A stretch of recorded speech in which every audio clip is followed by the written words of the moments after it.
Hello बच्चों, आपका स्वागत है आपकी अपनी कक्षा स्टडी विद सुशांत कुमार में। मैं सुशांत कुमार आपका फिर से स्वागत करता हूं आपकी अपनी कक्षा में। आज हम लोग क्लास 10 बिहार बोर्ड का एक जीव विज्ञान का चैप्टर ले रहे हैं जिसका नाम है जैव प्रक्रम पोषण। और जैव प्रक्रम में बहुत सारी चीजें आती हैं। जैव प्रक्रम में आपका उत्सर्जन भी आता है, श्वसन भी आता है, पोषण भी है, आपके शरीर के भीतर तत्वों का परिवहन तंत्र भी जैव प्रक्रम में ही आता है। लेकिन चूंकि बिहार बोर्ड में अधिकतम क्वेश्चन वस्तुनिष्ठ प्रश्न होंगे, जिसमें से विज्ञान में आपको लगभग 20 नंबर प्रैक्टिकल रहता है और 40 नंबर का आपको वस्तुनिष्ठ प्रश्न पूछे जाएंगे। इन प्रश्नों को हम लोग अगर अच्छे से तैयारी करें तो संभवतः हम अच्छे स्कोर की तरफ जा सकते हैं। तो आइए देखते हैं कुछ प्रश्नों को। पहला प्रश्न है, सजीवों और निर्जीवों के बीच की इकाई है। तो वायरस या विषाणु को सजीवों और निर्जीवों के बीच की इकाई कहा गया है। ऐसा इसलिए कहा गया है कि वायरस जब तक हवा में तैर रहा होता है, हमारे शरीर पे भी बहुत सारे वायरस हो सकते हैं, हमारे हाथों में वायरस हो सकते हैं, हर जगह, इस बोर्ड पे वायरस हो सकता है, तो हर जगह वायरस है। लेकिन जब तक वह किसी कमजोर व्यक्ति की कोशिका पे हमला करके अपना अधिकार नहीं कर लेता है, तब तक वह निर्जीव है, तब तक वायरस निर्जीव है, क्योंकि उसमें सजीवों जैसे लक्षण तब तक परिलक्षित नहीं होते हैं। सजीवों का मुख्य लक्षण है प्रजनन, वृद्धि, श्वसन, पाचन, उत्सर्जन। लेकिन जो ही वह किसी व्यक्ति के शरीर पे या किसी भी जंतु जीव के शरीर पे उसकी कोशिका पे कब्जा कर लेता है, तो वह सजीवों के सारे लक्षणों को पूरा करना शुरू कर देता है। इसी तरह अगला प्रश्न हम लोग लेते हैं, सजीवों का शरीर बना होता है कोशिकाओं से। हम लोग अपने आसपास देखते हैं कि अगर एक चौक मिट्टी, एक मिट्टी का टुकड़ा, ढेला, कुछ भी ले, उसको अच्छे से पीसा जाए तो वह क्या होता है, छोटे छोटे कणों से, महीन कणों से बना होता है। जैसे हमारे घर की दीवार छोटे छोटे ईंट के टुकड़ों से बनी हुई है। अब उसी प्रकार हमारा शरीर भी क्या है, बहुत सारी असंख्य अरबों खरबों कोशिकाओं से मिलकर बना हुआ है। अब कहता है जीवन का मूलाधार है। क्या बच्चों? जीवन का मूलाधार है जीव द्रव। अब यह जीव द्रव क्या है? जीव द्रव में जितने भी कोशिकांग होते हैं, कोशिका के अंग, वे सभी तैर रहे होते हैं और अलग अलग कार्यों को संपादित करते हैं। जैसे आपने कभी अंडे को देखा होगा, अंडे को जब आप फोड़ते हैं तो उसमें से गाढ़ा चिपचिपा द्रव माल टाइप का या सफेद रंग का निकलता है, जिसे हम जीव द्रव कहते हैं। तो यह जीव द्रव जो है, इसी में जीवन के सारे लक्षण विद्यमान है, इसलिए इनको मूलाधार कहा गया है। फिर अगला प्रश्न है, कोशिकाओं का समूह कहलाता है, कोशिकाओं का समूह कहलाता है उत्तक। जिस प्रकार हमारा शरीर बहुत सारी कोशिकाओं से मिलकर बना है और बहुत सारी कोशिकाएं जब आपस में मिलती हैं, एक जैसी कोशिकाएं होनी चाहिए, हमेशा एक जैसी कोशिकाओं से एक प्रकार के उत्तक का निर्माण होता है। जैसे हमारी बाल की कोशिकाएं अलग होंगी और उन बाल की कोशिकाओं से मिलकर बाल के एक उत्तक का निर्माण होगा। त्वचा की कोशिकाएं अलग होंगी और उन त्वचा की कोशिकाओं से मिलकर हमारे संपूर्ण त्वचा के उत्तकों का निर्माण होगा। अगला प्रश्न है, एक कोशीय जीवों में गैसों का आदान प्रदान होता है मिश्रण द्वारा। अब जो एक कोशीय जीव है, एक कोशीय जीव कहते किसको है?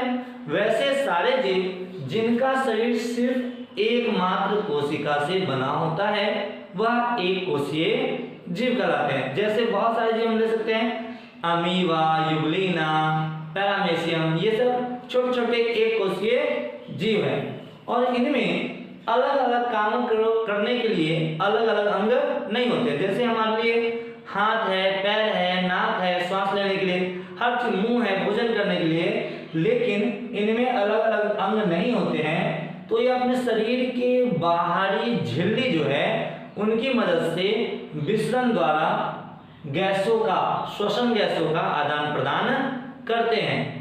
ठीक वैसा ही जैसा एक स्पंज पानी को सोख लेता है, विसरण कुछ वैसा ही है।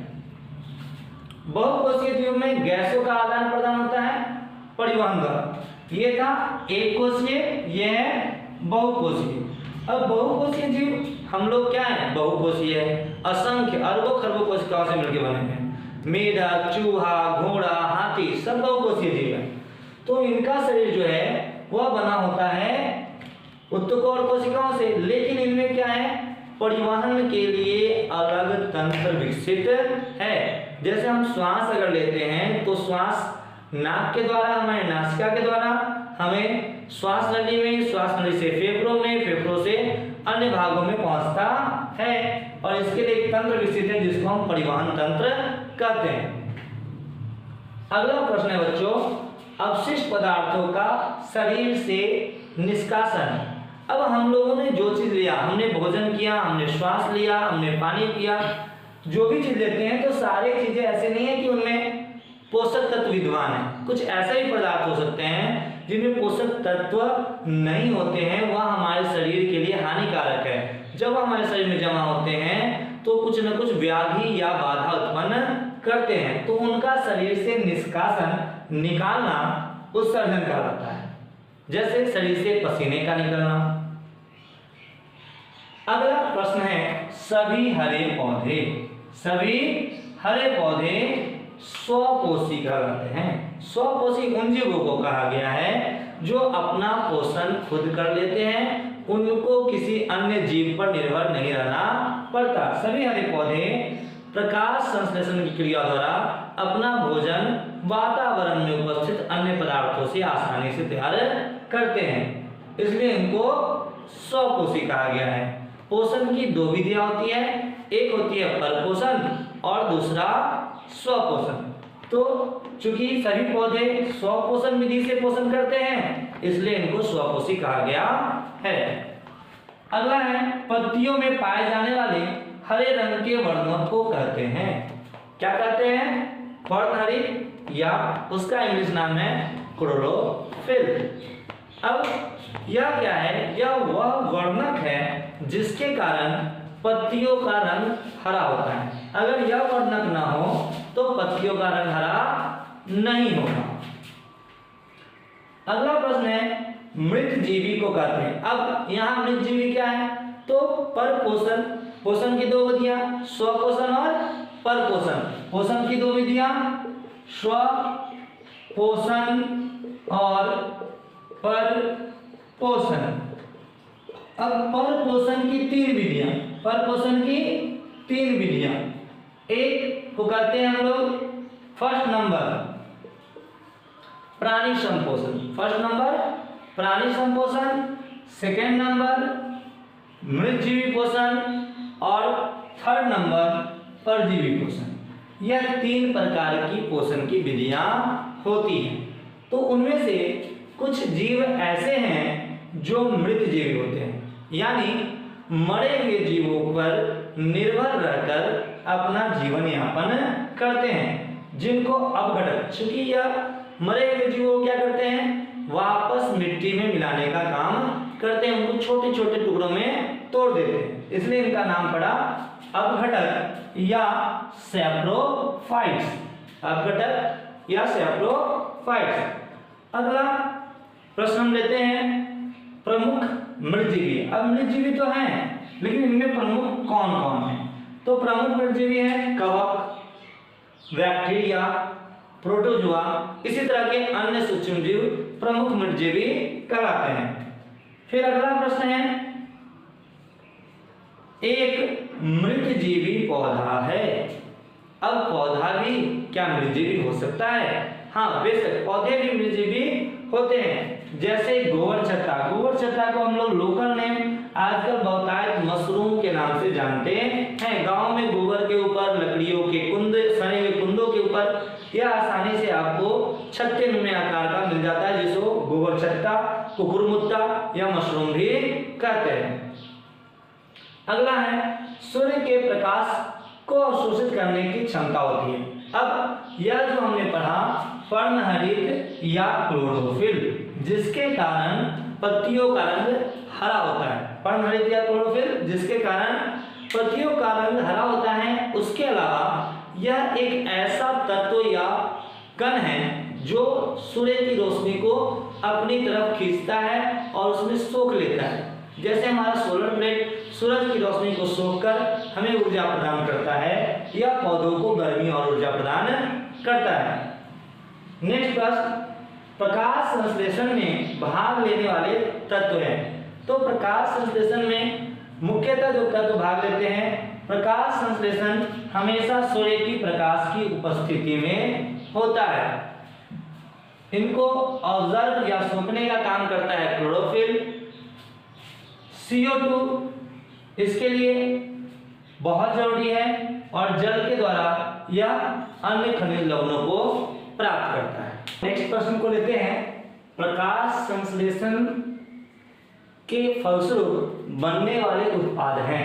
अब कोई चीज बनता है तो उसका कुछ रिजल्ट होता है, तो उसी तरह प्रकाश संश्लेषण क्रिया के बाद बनता है ग्लूकोज C6H12O6।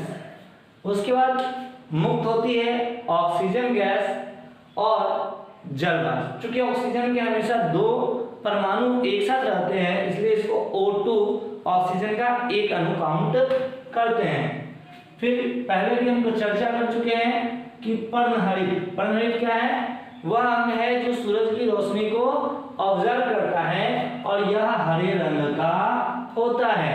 इसी के कारण पौधे के तने का रंग या पौधे के पत्तियों का रंग हरा होता है। कहता है प्रकाश संश्लेषण की क्रिया। नेक्स्ट क्वेश्चन है, प्रकाश संश्लेषण की क्रिया आदि से अंत तक, मतलब शुरू से लेके अंत तक होती है क्लोरोप्लास्ट। क्लोरोप्लास्ट के भीतर वह वर्णक पाया जाता है जिसको कहते हैं हम लोग क्लोरोफिल या पर्णहरित। अब यह कभी पत्तियों में भी पाया जा सकता है या तनों में भी पाया जा सकता है। सामान्यतः पत्तियों में पाया जाता है, लेकिन रेगिस्तानी भागों में जो कटीले पौधे होते हैं, कैक्टस, नागफनी, उनके तनों के द्वारा प्रकाश संश्लेषण की क्रिया पूरी होती है, तो क्लोरोप्लास्ट वहां तनों में पाया जाएगा। अगला प्रश्न है, पौधों में प्रकाश संश्लेषी अंग हैं। तो चूंकि प्रकाश संश्लेषण की क्रिया आदि से अंत तक शुरू होती है और अंत होती है पत्तियों में, इसलिए प्रकाश संश्लेषी अंग कहा गया है पत्तियों को। प्रकाश संश्लेषी अंगक है। अब प्रकाश संश्लेषी अंगक है हरित लवक। चूंकि पत्तियों में यह पाया जाने वाला तत्व है जो प्रकाश संश्लेषण की क्रिया को पूरा करता है।